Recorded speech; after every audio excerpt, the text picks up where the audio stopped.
ప్రార్థన సమాధానకర్తనాయి, నిత్యుడనాయి, నివాదకుడనాయి,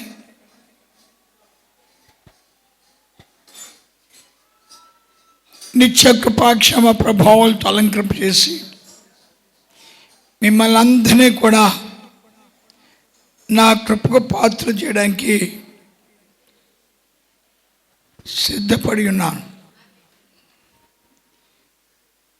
పాపిని యేసు ప్రభు, ఏ పాపిని యేసు ప్రభు, పాపిని యేసు ప్రభు, ఏ పాపిని యేసు ప్రభు, రక్తపు దారలచే నన్ను కడుగుము యేసు ప్రభు, నీ రక్తపు దారలచే నన్ను కడుగుము యేసు ప్రభు.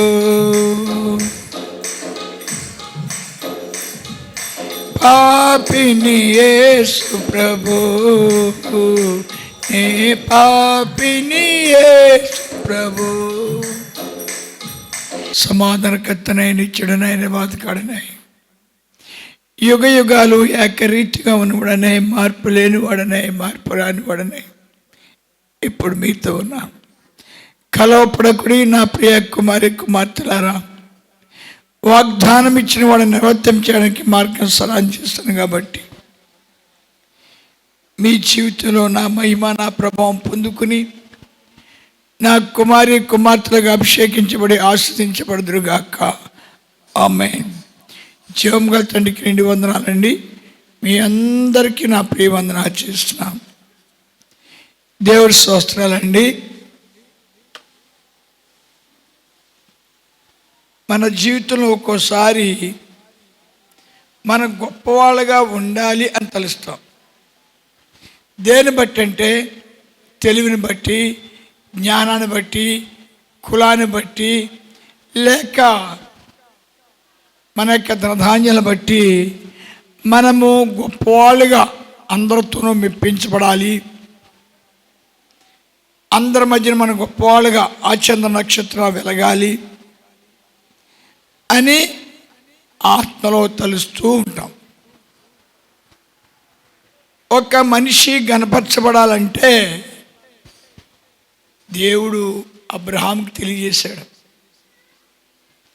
ఏమని తెలియజేశాడంటే, నాయనా నీవు నన్ను గణపరిస్తే నిన్ను నేను గణపరుస్తాను అని అబ్రహాం చెప్పాడు. ఒకవేళ నీవు నన్ను గణపరుస్తూ ఉండగా నిన్ను ఎవరైనా అవమానపరిస్తే నేను వాళ్ళని అవమానపరుస్తాను.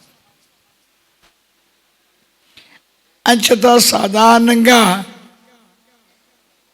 ఈ క్రిస్టియన్స్లోకి రాగానే ప్రార్థనలు, పాటలు, వాక్యాలు ఇంకా అయ్యో మొత్తానికి తలంచుకుని వాటిని బట్టి గొప్పవాళ్ళు అయిపోవాలి, నేను పెద్ద ఫాస్ట్ని అయిపోవాలి, లేక నేను గొప్ప ధనవంతుని అయిపోవాలి, అలాగే మరి రంగారావు గారిని చూసుకోండి అయిపోవాలి, ఇలాగా తలుస్తూ ఉంటాను. దీని పునాది ఎక్కడున్నది? ఓ మనిషి గణపరచబడాలంటే వాడికి పునాది ఎక్కడున్నది అని చూసినప్పుడు ఆదికాండం 15:6 అబ్రహాము నీతిమంతుడుగా మారాడు. అబ్రహాము నీతిమంతుడుగా మారి గొప్ప భక్తుడుగా మారి భక్తుడికి ఉండే శుభలక్షణం ఏంటంటే ఎవరైనా అవమానపరిచారనుకోండి వాళ్ళ కర్మకాళ్ళే కర్తలు, ఎవరైనా అపాసం చేశారనుకోండి పోనీ వాళ్ళ కర్మకాళ్ళే కర్తలు అని తోసుకెళ్ళిపోతాడు భక్తుడు. అదే మీకు భక్తుడికి మరి రుచు. ధనం ప్రేమించడం లేదు మనకు అంతగా అర్థం కాదు, కానీ ఈ విషయంలో మనం భక్తుని తెలుసుకోగలుగుతాం.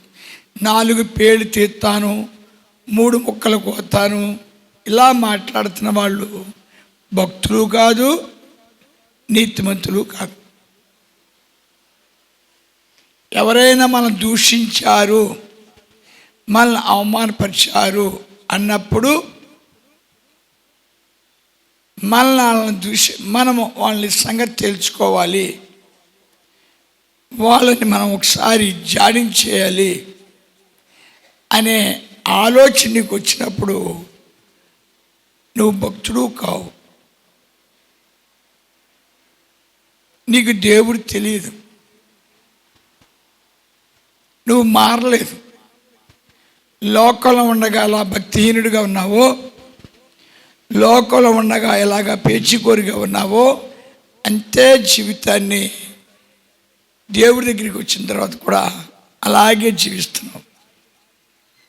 ఇక నువ్వు అనుకుంటూ ఉంటావు, నాకు వాక్యం వచ్చేసింది, నాకు ప్రార్థన వచ్చేసింది, నాకు పాటలు వచ్చేసినాయి, నేను డెవలప్ అయిపోతాను. ఈజీ కదండి అది. ఎన్నో సాక్ష్యాలు బైబిల్లో ఉన్నాయి. అబ్రహాము దేవుని నమ్మెను, అన్ని విషయాల్లో కనపరచబడ్డాడు. ఇస్సాకు గారు దేవుణ్ణి మరి ఆజ్ఞ అనుసరించాడు, గొప్పడైపోయాడు. యేసోబు గారు దేవుని స్తుతించి కష్టాల్లో స్తుతించాడు, గొప్పడైపోయాడు. అంచేత మనం కూడా అలాగే అనుకుంటాం, మనం గొప్పడైపోతాం. అలాగా స్వాతి చెప్పలాగా అలా చూస్తూనే ఉంటాం. గొప్పలవుతాం, గొప్పలవుతాం, గొప్పలవుతాం, గొప్పలవుతాం, ఇంకా గొప్పలవుతాం, ఇంకా గొప్పలవుతాం, ఇంకా గొప్పలవుతాం.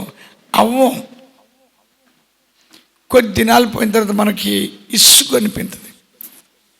ఏంటో ఇంత పడుదలగా ప్రార్థన చేస్తున్నాం, ఏమీ జరగలేదు, దేవుడు లేడా అనే ఒక కాన్షియస్కి వస్తాము. దానికి తోడు నీకేమొస్తుందంటే విపరీతమైన కోపం. నేను ఎవరు ఏమనపోయినా ఎవరు అన్నారు, ఎవరు మాట్లాడపోయినా మాట్లాడారు, ఎవరు దూషించిపోయినా దూషించారు. నేను మీలో చాలామందిని చూస్తూ ఉంటాను, అసలు వాక్యం అర్థం కాదు. First point. రెండో పాయింట్, వాక్యాన్ని ఆపుచిట్లు తీసుకుంటారు. నేను ఒక సందర్భాన్ని వాడతాను. మా మేనలు ఉన్నాడండి, అప్పుడప్పుడు వాడిని అని అంటాడు, నీ మాట్లాడకముందే ఇవాళ నన్ను తిట్టేస్తారని తెలుసులేండి, నన్ను ఇవాళ తేల్చేస్తారు అనుకున్నానండి నేను అంటాడండి. ఇంకా మనసులో ఫిక్స్ చేసుకున్నాడు, అన్నయ్య గారు నన్ను తిడతారు, మామయ్య గారు నన్ను తిడతారు. అయితే వాడు చేసే ఉపవాసం చేస్తున్నాడు, ప్రార్థన చేస్తున్నాడు. వాడు ఎప్పుడు నోరిప్పినా వాళ్ళందరూ బాగున్నారు, నేను బాగోలేదు, వాళ్ళందరూ గొప్పవాళ్ళు ఉన్నారు, నేను గొప్పడిగా లేను, వాళ్ళందరూ నాకు చూసి నవ్వుతున్నారు, వాళ్ళు చాలా బాగున్నారు. ఇదే జవాబులు చెప్తాడండి. అబ్రహాము ఒకప్పుడు పేదవాడుగా ఉన్నాడు, క్రమక్రమంగా గొప్పోడైపోయాడు. ఇస్సాకు ఒకప్పుడు గొప్పోడుగా ఉన్నాడు, దరిద్రుడైపోయాడు, మళ్ళీ గొప్పడైపోయాడు. యోసేపు అన్నీ పోగొట్టుకున్నాడు, అన్ని విషయంలో గనుడైపోయాడు. అంచేత వీళ్ళలాగా అవటానికి గల కారణం ఏమిటని చూసినప్పుడు కేవలము వాళ్ళ క్రియలు కాదండి, వాళ్ళ ఆత్మ. దేవుడు ఏం చూస్తున్నాడంటే వాళ్ళ అంతరాత్మను చూస్తున్నాడు. క్రియలేముందండి, డబ్బులు దేవుడు ఆశ్రయించడం కొండి క్రియలు చేస్తాం. ఇవాళ దేవుడు ఆశ్రయించాడు, మీకు అందరికీ టిఫిన్లు టీలు అన్నీ ఇచ్చే భాగ్యాన్ని ఇచ్చాడు. దానికి తగ్గట్లుగా చేసే మనుషులు కూడా, ఓపికతో చేసే మనుషులు కూడా దేవుడు ఇచ్చాడు. దేవుడు ఇంత పెద్ద సన్నిధి ఇచ్చాడు, మీరు అందరూ కూర్చుని పాటలు పాడుకున్నాకి. ఆయన ఇవ్వకపోతే నేను ఎక్కడ చేయగలను? అని చేత ముందు నీ అంతరాత్మ ఎలా ఉన్నది అనే దాన్ని బట్టే నీ నడక ప్రారంభమవుతుంది. అంచేత అబ్రహాం గారు దేవుడి దగ్గరికి వచ్చాడు. ఫస్ట్ అతను నీతిమంతుడిగా మారాడు.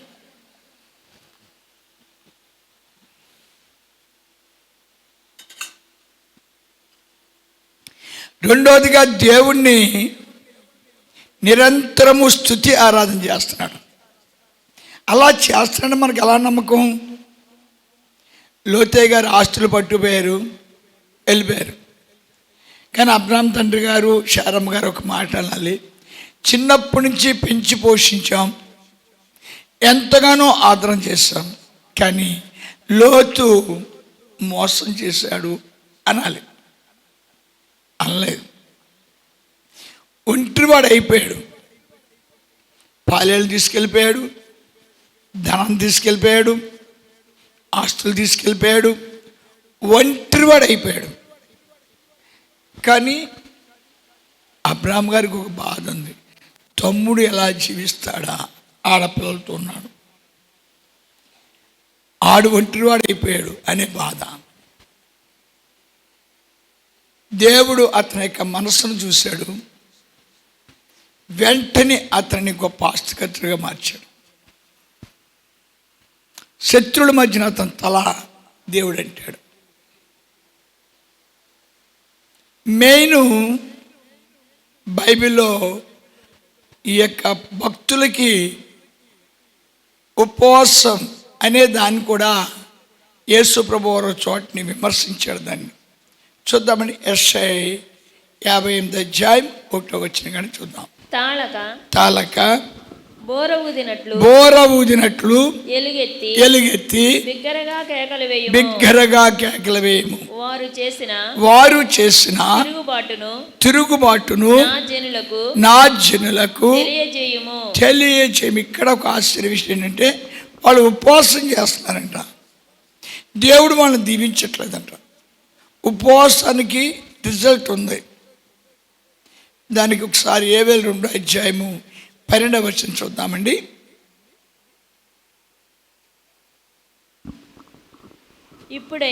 ఇప్పుడైనను మీరు ఉపవాసముండి కన్నీరు విడిచుచు దుఃఖించుచు మనఃపూర్వకంగా తిరిగి నా యొద్దకు రండి.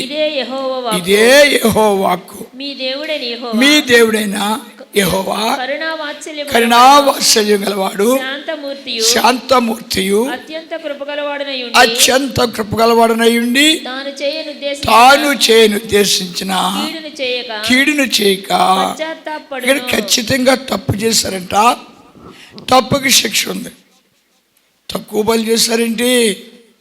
ఎంత గర్వంగా ఉండేవారు అనుకున్నారు. గర్వం అణిగిపోయిందంటారు మనవాళ్ళు. తక్కువ మాట మాట్లాడారేంటి? మాటకి శిక్ష అనుభవిస్తున్నారు అంటారు చాలా పెద్దవాళ్ళు.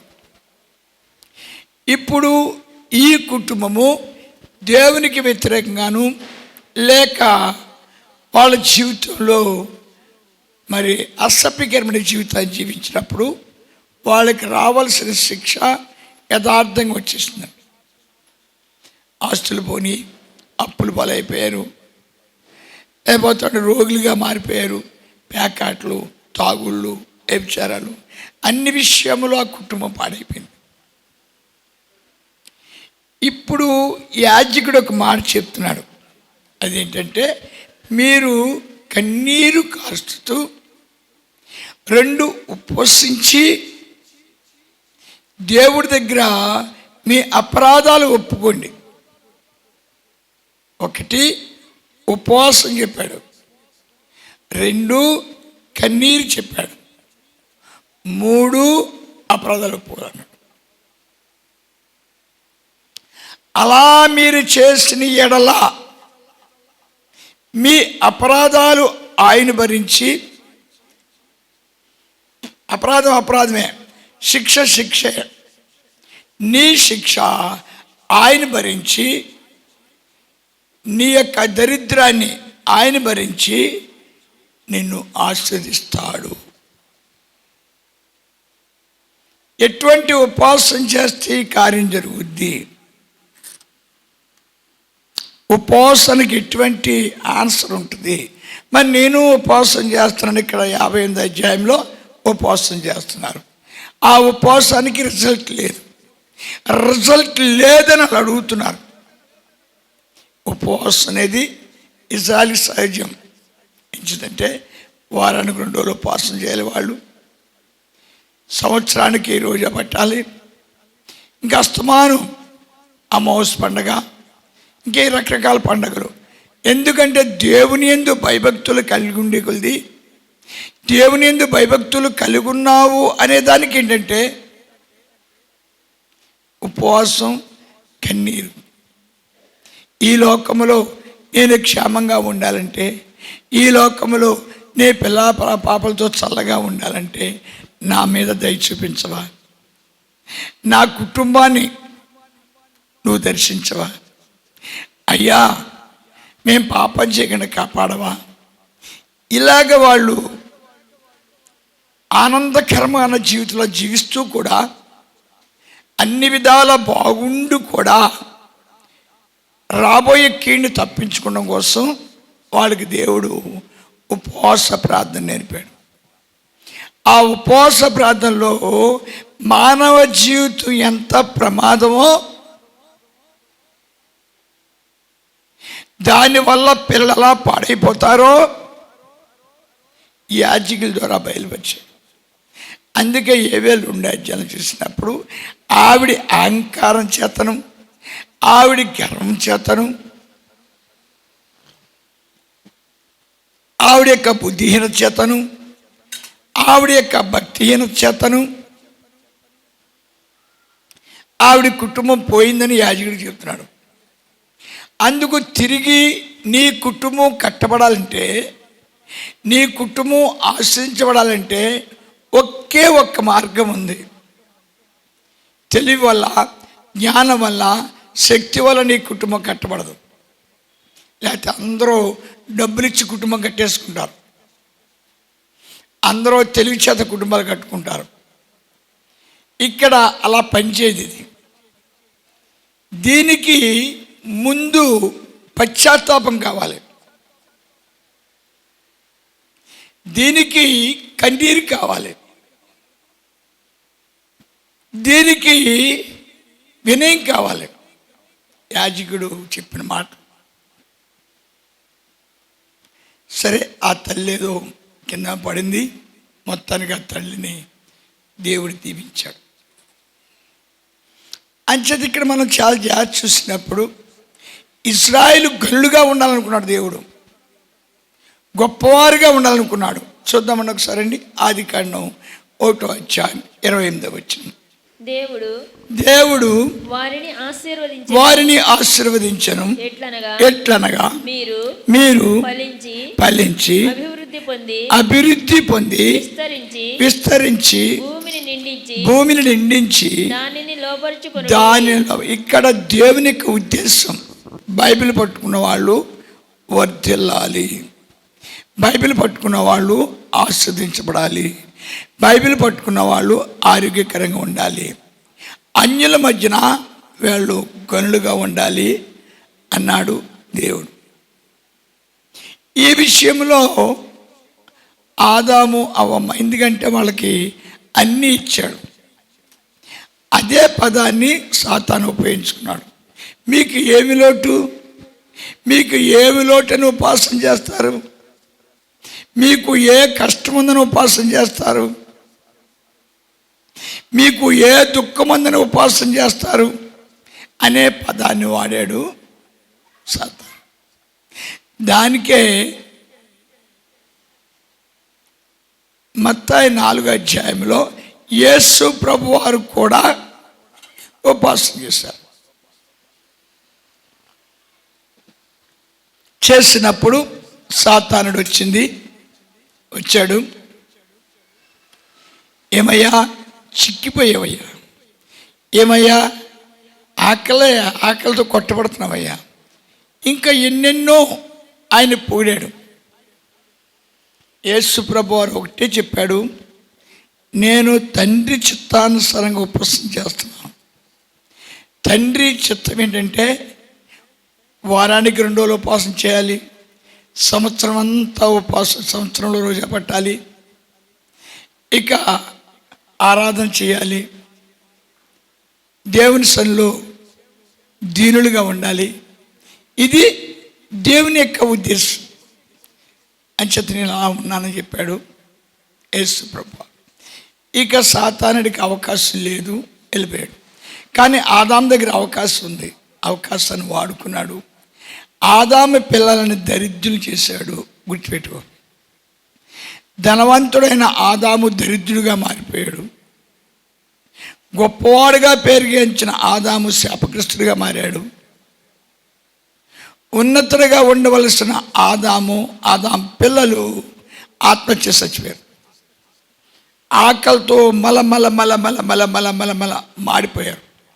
ఎందుకంటే దైవాజ్ఞని మీరాడు కాబట్టి దేవుడు వారిని ఆస్వాదించలేదు. ఇప్పుడు ఏవేళ కూడా అదే చెప్తున్నాడు.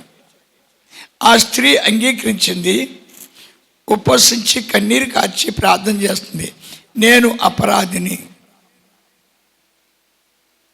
అంచేత ఈ ఉపవాస ప్రార్థనలు దేనికి దేవుడు పెట్టాడంటే నీకు కీడు రాకుండా, సాతాను చేతిలో నువ్వు చిత్తుగా ఓడిపోకుండా, నువ్వు దరిద్రుడు కాకుండా, ఎప్పుడైతే నీవు స్తుతి ఆరాధనలతో ఉపవాస విజ్ఞాపనతో దేవుని వెంబడించడం ప్రారంభిస్తావో దేవుడిని దీవించడం ప్రారంభిస్తాడు. నీవు అప్పటిదాకా పనికిరాని వాడిగా ఉన్న నీవు ఇప్పుడు గొప్పవాడిగా మారిపోవడం దేవునికి ఆలోచన. అంచేత చాలామంది ఘనత సంపాదించాలి, గొప్పలుగా ఉండాలి, బలవంతులుగా ఉండాలి, శక్తివంతులుగా ఉండాలి, మన పేరు చెప్తే అందరూ తెలిసిపోవాలి. ఇలాంటి పిచ్చి ఆలోచనలు చాలామంది పెట్టుకుంటారు, కానీ ఏమవరు. ఇందాక మా ఇంటికి ఒక ఆయన వచ్చాడు. ఆయన మరి ఏ కులంలో పుట్టాడో ఏ జాతిలో పుట్టాడో తెలియదు, కానీ మాట్లాడితే నామకార్థ క్రైస్తత్వం, నామకార్థ క్రైస్తత్వం, నామకార్థ క్రైస్తత్వం అన్నాడు. ఓహో, లేనిపోయిన బాధ. వీడు ఎక్కడికో తీసుకెళ్ళిన ప్రయత్నం చేస్తున్నాడు నన్ను. నామకార్థ క్రైస్తత్వం అన్నాడు. వీడు మొత్తానికి ఎవరితోనూ పేచీ పెట్టుకున్నాడు. పేచీ పెట్టుకుని నా దగ్గర దాన్ని వెలగక్కుతున్నాడు. నామకార్థ క్రైస్తత్వం చూసి మనం ఏం చేయాలండి? చింతించాలి. ఎందుకు చింతించాలి? ఎవరైనా చింతించారా? నెహమ్యా 1వ అధ్యాయం 6వ వచనం. నీ చెవి యొగ్గి నీ నేత్రములు తెరచి నీ సన్నిధిని దివారాత్రము నీ దాసులైన ఇశ్రాయేలు పక్షముగా నేను చేయు ప్రార్థన. ఈ కుర్రోడు 21 సంవత్సరాల కుర్రోడు అండి. ఈ కుర్రోడుకు బాధ వచ్చిందండి. ఆ బాధ ఏంటంటే వాళ్ళందరూ కూడా బీదవాళ్ళు అయిపోయారు. వాళ్ళందరూ కూడా రాజ్యాలు పోగొట్టేస్తున్నారు, స్థితిని పోగొట్టున్నారు, దరిద్రులు అయిపోయి ఇతరులకు బానిసత్వం చేస్తున్నారు. బానిసత్వం అంటే ఎలా ఉంటుంది? విలాపాల 5వ అధ్యాయం కూడా బానిసత్వం ఎలా ఉంటుందో చూద్దాం. యెహోవా మాకు కలిగిన శ్రమ జ్ఞాపకం చేసుకునము. దృష్టించి మా మీదికి వచ్చిన నింద ఎట్టిదో చూడము. మా స్వాస్యము పరదేశుల వశం. ఇక్కడ నా చిన్నప్పుడు చూశానండి, ఒక ఆవిడ మంచి బూర్లుండి ప్రాక్టీస్గా ఆవిడండి. ఆవిడ పిండి వంటలు అన్నీ ఉండుద్దండి. మా వాళ్ళు బాగా ఉన్నవాళ్ళండి, ఏళ్ళు తింటే కాకుండా అనేక మందికి పెట్టుకునే అలవాటు ఉందండి. గోళ్ళతో వండేసుకునేవారండి. మేము రాగానే మా నాన్నమ్మగారు వచ్చి ఓ ప్లేటుడు బూర్లు, ఓ ప్లేటుడు అరిసెలు, ఓ ప్లేట్ అయ్యే తీసి దేవుడి దగ్గర పెట్టేసేవారు. ఇంక పెట్టేసిన తర్వాత కంచి మేకలాగా ఒక్కొక్కరు రావటం, 2 బూరెలు తింటాం, 2 అరిసెలు తింటాం, 2 పోకడలు తింటాం. ఇలాగా మేము చాలామంది పిల్లలం. కానీ వండి ఆవిడ తినేది కాదండి. ఎందుకు తినేది కాదంటారు? ఆవిడ తినడం చేతలేదండి, నోరు లేదంటారా? వండి ఆవిడ తినేది కాదు. వండుతా మేము తింటుంటే ఎవరికి చూస్తుందండి? మా నాన్నమ్మ గారికి చూస్తుందండి. మా నాన్నమ్మ గారు అక్కడ ఖచ్చితంగా పెద్ద స్టూల్ వేసుకునండి, ఓ పెద్ద మంచి గ్లాస్ పెట్టుకుని కూర్చుండి. ఈ వండి ఆవిడ ఏమన్నా గబిక్కిలో కాస్త తినేస్తేమో, ఈ వండి ఆవిడ ఎక్కడ గబిక్కినో బుగ్గనెట్టేసుకుంటుందేమో. అందుకు ఈవిడ కాపలా. మేము తీసుకుంటే ఏమనేది కాదండి. ఆవిడ తీసుకుంటానికి హక్కు లేదు. ఇదిగొచ్చండి విలాపాల్లో మా ఆస్తులు పరవాళ్ళు పాలైపోయినాయి. అదే స్థలాల్లో వీళ్ళు పండిస్తున్నారు, కోతలు కోస్తున్నారు, కానీ ఆ పొలాలు ఇంకొకరు తింటున్నారు. వాళ్ళు తినలేకపోతున్నారు. వాళ్ళకి పొలాలు వాళ్ళయే, కానీ వాళ్ళు అమ్మేసుకున్నారు. అదే పొలాలు వేరేవాడు కొనుక్కున్నారు. ఆ పొలంలో వీళ్ళు పనిచేస్తున్నారు. వీళ్ళు ఒక కాయ తినడానికి కూడా హక్కు లేదు, వాళ్ళు తింటున్నారు. ఇదిగో ఆ బాధ అంతులేని బాధ. దానికి నిజంగా అంత బాధ ఉంటుందా చిన్నోడా అంటే, మేము చిన్నప్పుడు మా తోటలన్నీ కూడా కష్టపడి పెంచుకున్నాం. మామిడి తోట చాలా బాగా పెంచామండి. ఒక్కొక్క మామిడి చెట్టు 3 రకాల కాయలు కాస్తుంది. అలా పెంచాం. అదే మామిడి తోట మేము అమ్మేసుకున్నాం.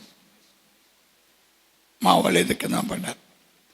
మళ్ళీ ఆ దారంతా వెళ్ళేవాడిని కాదండి నేను. సరిగ్గా ఆ తోట వచ్చినప్పటికి అలా తిరిగి తోటకి చూసేవాడిని కాదండి. కానీ ఆ టైంలో ఏమయ్యేదంటే నా హృదయము బగ్గ బగ్గ బగ్గ బగ్గ బగ్గ మండిపోయేదండి. కష్టపడ్డాము, తోట పెంచాము, కానీ ఇవాళ అమ్ముకున్నాము, వాడెవడో తింటున్నాడు. దానికే హిందూ మతుల సామెత ఉంటుందండి, ఏనగాసి నక్కల పాలైపోయింది. అంచేత ఈ దరిద్రము, ఈ దుఃఖాలు, ఈ వేదనలు మానవులకి అవస్థ దేవుడికి తెలుసండి. అందుకు దేవుడు ఏం చెప్పాడంటే, నీకు దరిద్రం రాకుండా, నీకు రోగం రాకుండా, నువ్వు శాపగ్రస్తుడు కాకుండా నీకు ఒక ఉపాయం చెప్పాడు. అదేంటంటే దేవుడిని వెంబడించాలి. దేవుడు ఎటువంటోడు అనేది తెలియాలండి ముందర. దేవుడు ఎటువంటోడండి చెప్పాలి. సర్వాధికారి. మోషేతో నాడు ఇశ్రాయేలు సైన్యం నడిపించానన్నాడు.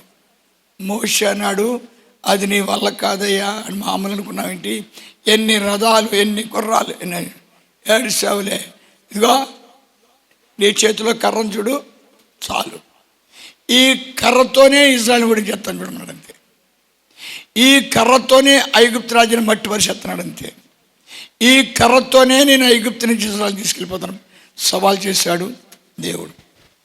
అందుకు దేవుడు ఎంత బలవంతుడు. ఈ బలవంతుడైన దేవుడు నీకు తోడుగా ఉండాలంటే నీవేమై ఉండాలి? ధనాన్ని బట్టి పొంగేవాడుగా, మతాన్ని బట్టి గంతులేసేవాడుగా, తెలివిని బట్టి నాట్యాలు చేసేవాడుగా కాక, గొప్ప దేవుని తెలుసుకున్న తర్వాత దీనుడుగా, వినయం కలిగి, నమ్రత కలిగి, మానవ జీవితము నిత్యమైనది కాదు, శాశ్వతమైనది కాదు. అంచేత మానవ జీవితంలో ఆ గొప్ప కృపామైన నీడలో ఉంటే, అందుకే ద్వితీయోపదేశకాండము దినవృత్తాంతాల్లో ఆయన మోషే గారు అంటాడు, అందుకే 33వ అధ్యాయము 8వ వచనం 27 అనుకోండి చూడు. శాశ్వతుడైన దేవుడు, శాశ్వతమైన దేవుడు నీకు నివాస స్థలము. ఏం చెప్పాడు? దేవుడు నీకు నివాసం. ఆయనతో కలిసి ఉంటే నీ జీవితము సాఫీగా సాగిపోదు. నిత్యముగా ఉండు బాహువులు నీ క్రింద ఉండును. ఇవాళ కొత్తగా నేను దేవుడిని నమ్ముకున్నాను, అద్భుతాలు, సూచక్రియలు, మహత్కార్యాలు కాదు. ఈ బైబిల్ చూసినప్పుడు ఆది నుంచి ఆయా ప్రజలు ఆయన స్తుతించినప్పుడు, ఆయా ప్రజలు ఆయన వ్యతిరేకించినప్పుడు ఏమయ్యారో వివరణ ఉంది. ఆయన స్తుతించిన వాళ్ళు ఎలా ఉన్నారు, ఆయన వ్యతిరేకించిన వాళ్ళు ఎలా ఉన్నారు, అన్యుల మధ్యన వాళ్ళు ఏం చేశాడు దేవుడు అనే వివరణ పట్టి ఇచ్చాడు. నువ్వు మొదలుపెడతావు, నన్ను దీవించాయి, ఆశించాయి, దీవించాయి. వాళ్ళు దీవిని పొందుకోవడానికి ఏం చేశారు? సింపుల్గా అబ్రహాం అనే కుర్రను తీసుకున్నాం. ఈయన్ని దేవుడు చెప్పాడు, నాయనా బయలుదేరే స్థలం చెప్పలేదు. బయలుదేరాడు.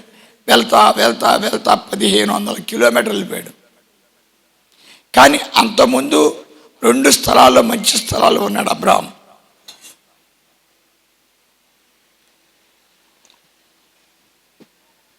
ఇప్పుడు లాస్ట్కి చేరిన స్థలం ఎటువంటిదంటే ఎడారి. అబ్రహాం గారు వెంటనే నాకు అన్యాయం జరిగింది, నాకు అక్రమం జరిగింది, నన్ను అవమానపరిచావు, నిన్ను నమ్ముకున్నందుకు నన్ను దరిద్రుని చేశావు అనే మాట అబ్రహాం గారు మాట్లాడాలి. ఎందుకు మాట్లాడలేదు?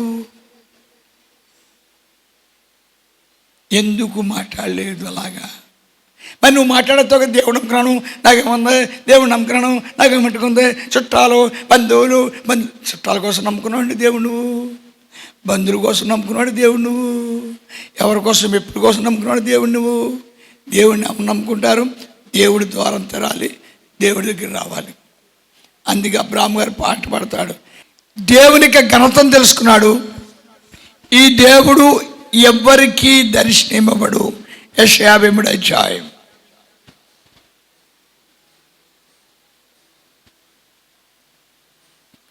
7వ వచనం. మేము తెలియజేసిన సమాచారము ఎవడు నమ్మెను? యెహోవా బాహు ఎవనికి, ఈయన ఎవరికి తెలియదని చెప్పాడు. ఈయన ఇంకో గమ్మత్తు మాట కూడా చెప్పాడు.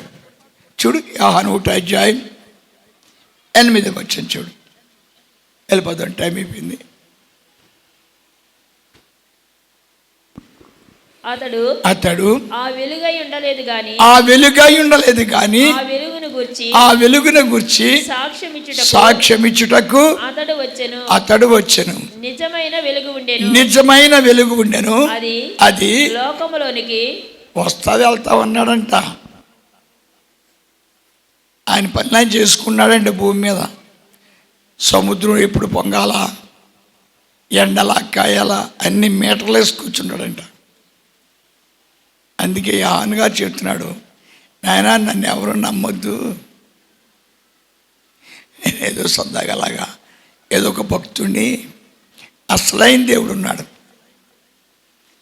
ఆయనకి కనుమరుగైనది ఏదీ లేదు, ఆయన ఎవరికీ దొరకడు, ఎవరిని దర్శించడు. ఎవనైతే దర్శిస్తాడో వాడు మనోనేత్రాలు తెరవబడతాయి. ఎవనైతే దర్శిస్తాడో వాడు ఆత్మజ్యోతి వెలిగించబడుతుంది. వాడు ఏం చేస్తాడో తెలుసా? దేవుని పాదాల దగ్గర చేరిపోతాడు. ఇంకా అస్తమానం దేవుని స్తుతిస్తూ, దేవుని ఆరాధిస్తూ, దేవుని కనపరుస్తూ ఉంటాడు. అంచేత మనం ఏంటంటే బుట్టలు తెచ్చుకుంటాం. మా చుట్టాలను అవుతున్నారు, మా బంధువులను అవుతున్నారు, ఆడెవడ పళ్ళిక్కిలించాడు, ఈడెవడ పళ్ళిక్కిలించాడు, ఆడికేం తెలుసు నీకేం తెలుసు? దేవుడు ఆడికేం తెలుసు నీకేం తెలుసు? దేవుని తెలుసుకున్నాడు మాటలా, దేవుని తెలుసుకున్నాడు, ఆయన నామాన్ని ఇచ్చాడు. అదే గొప్ప, అదే గొప్ప. ఆడు నికోదేమంటాడు, యేసుప్రభు చూడటానికి వచ్చినప్పుడు యేసుప్రభు అంటాడు, నువ్వు పచ్చన చెట్టు కింద ఉండగానే నువ్వు నాకు తెలుసులేరా అంటాడు.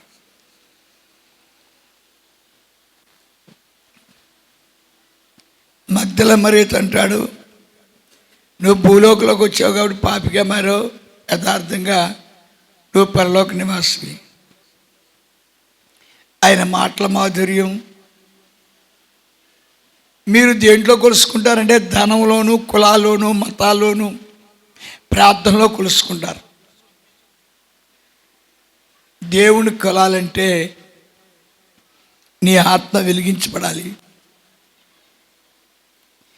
దేవుని కొలవాలంటే నీ మనోనేత్రం తెరవబడి ఉండాలి. నాకు తల్లి వచ్చి మాట చెప్పింది, కొంతమందికి ఆత్మ లేచి వెళ్ళిపోద్దండి. తెలుసు నాకు. వాళ్ళు రాత్రి వాళ్ళు కళ్ళగంట ఉంటారు.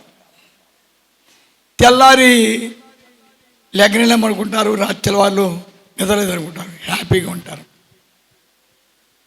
ఎక్కడికో వెళ్ళిపోతామంటారు. నన్ను అడిగిందే తల్లి, ఇలా రాత్రి వాళ్ళు నాకు కళ్ళు వస్తున్నాయి.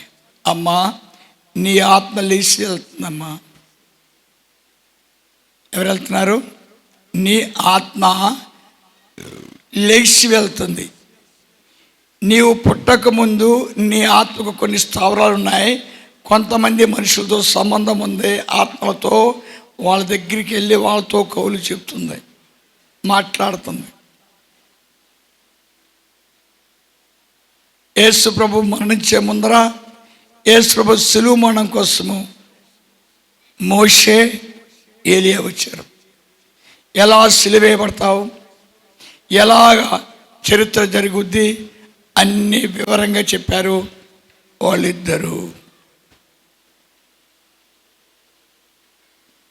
అంచేత దేవునికి దివ్య దర్శనాన్ని పొందుకోకుండా నువ్వు అంచేత ఇక్కడ అంటాడు, గాడిద ఓ గాడిద, గాడిద ఓ గాడిద.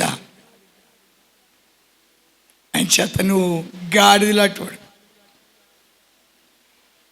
నీ మనోనేత్రాలు తెరుస్తుంటే నేల మట్టు కొంగుతావు. నీ ఆత్మజ్యోతి వెలిగించుంటే దేవుడి పేరు చెప్తే నువ్వు గడగడ గడగడగడ. ఇలా దేవతలు, ఇలా దేవుళ్ళు అనే వాళ్ళందరూ కూడా ఆయన చుట్టూ తిరుగుతూ ఉన్నారు. నువ్వెంత, నీ బతుకెంత, నువ్వెంత, నీ జీవితం ఎంత. అందుకే ఏబుతా అంటాడు చక్కడి మాట, రే దరిద్రుడా, నీ తోటి వాళ్ళందరూ తాగుబోతులుగా, తిరుగుబోతులుగా, వ్యభిచారులుగా, దొంగలుగా జీవిస్తుండగా నిన్ను దేవుడు ఉత్తమైన గర్భాన్ని పుట్టించి, ఉత్తముడుగా నిన్ను పుట్టించి, నీకు దాన ధర్మాలు చేసే గుణమిచ్చి, నీకు భక్తినిచ్చి, నీకు నిత్యనిచ్చిన గొప్ప దేవుని ముందు నువ్వు పిచ్చి మాటలు మాట్లాడుతూ ఉంటారా, పిచ్చివాడా అన్నాడు ఎలోహా. అందుకు దేవుడి దగ్గర నువ్వు ప్రార్థన చేయాలి. నాకు మంచి బుద్ధినిచ్చావు, నన్ను మంచివాడిగా పుట్టించావు, నన్ను నీతిమంతుడిగా పుట్టించావు, అందుకు స్తోత్రాలు. యాకోబుని కూడా అలాగే పుట్టించాడు. యాకోబు లాస్ట్ని చెప్పాడు, తన కష్టాలకి, తన వేదనలకి, తన దుఃఖాలకి కారణం చెప్పాడు. నేను మోసగాను కాబట్టి ఈ శ్రమలు నాకు వచ్చినాయి, నేను మోసగాను కాబట్టి ఆత్మహత్య చచ్చిపోతున్నా అంచేతే పాట పాడతారు. మనుష్యులు దేవునికి వ్యతిరేకమైన ఆలోచన చేసి దుష్టులుగా మారుతారని. అంచేత ఎప్పుడైతే గొప్ప దేవుని తెలుసుకున్నావో, ధనంలో కొలుసుకోకు, కులంలో కొలుసుకోకు, మతంలో కొలుసుకోకు, ఒక్కటే తెలుసుకో, నేను ధన్యుడను, నా జన్మ తరించింది. సర్వలోకాధికారైన దేవుడు, సకల సృష్టికి మరుగై ఉన్నవాడు నన్ను దర్శించాడు. ఈ కృప నాకు చాలు. నాయనా, మనసా వాచాన్ని స్తుతించి, అయ్యా యథార్థంగా నిన్ను ఆరాధించే భాగ్యాన్ని తెచ్చి, కనుక నా హృదయము నీ మీద ఆనుకున్నట్టు సిద్ధపరచు. ఎవరి కోసం భక్తుడిగా, ఎవరి కోసం నీతిమంతుడిగా, ఎవరి కోసం యథార్థపడిగా కాక నీవిచ్చిన దర్శనాన్ని బట్టి. అందుకే మత్తయి 6:1 అంటాడు, ఎవరి కోసం భక్తుడిగా ఉండొద్దు. అంటే నువ్వు పొందుకున్న దివ్య దర్శనాన్ని బట్టి నీవు దేవుని స్తుతించాలి, దేవుని ఆరాధించాలి, దేవుణ్ణి కనపరచాలి. ఈ గొప్ప భాగ్యం నాకు దేవుడిచ్చాడని నిత్యము దేవునికి కృతజ్ఞత వందనాలు చెల్లించాలి. ఆమేన్. సర్వాధికారైన దేవానికి 2 వందనాలు. మరి ఒక్కసారి దౌర్భాగ్యుడైన నాతోనూ మాట్లాడు. అవును బాబు, ఆనాడు నిన్ను స్తుతించడానికి ఇశ్రాయేలు ఎన్నుకున్నావు. వాళ్ళని స్తుతించలేకపోయారు, వాళ్ళని ఆరాధించలేకపోయారు, వాళ్ళని కనపరచలేకపోయారు, దరిద్రులైపోయారు, శాపగ్రస్తులైపోయారు. మళ్ళీ వాళ్ళ మీద జాలి చూపించాం. తిరిగి వచ్చి ఉపవాస విజ్ఞాపన ప్రార్థన ప్రారంభించారు. తిరిగి వాళ్ళని రారాజులుగా దీవించాం. కనుక ఎవరైతే నీ స్తుతించలేకపోతున్నామో, ఎవరైతే ఆరాధించలేకపోతున్నామో, ఎవరైతే కనపరచలేకపోతున్నామో వాళ్ళందరూ శాపగ్రస్తులైపోతారన్నావు. కనుక అటువంటి దౌర్భాగ్య స్థితి నాకు రాకుండా, అయ్యా నా తండ్రి గొప్పవాడు అని ఎవరైతే మనసావాచి ఆరాధిస్తున్నారో వారందరిపైన నీ మహిమను, నీ ప్రభావాన్ని, నీ కృపను కురిపించి కనపరచమని నీ ప్రేమ గల పాదాలు సమర్పిస్తూ యేసు నామమున వేడుచున్నాం తండ్రి. ఆమేన్. హల్లెలూయా, హల్లెలూయా, హల్లెలూయా.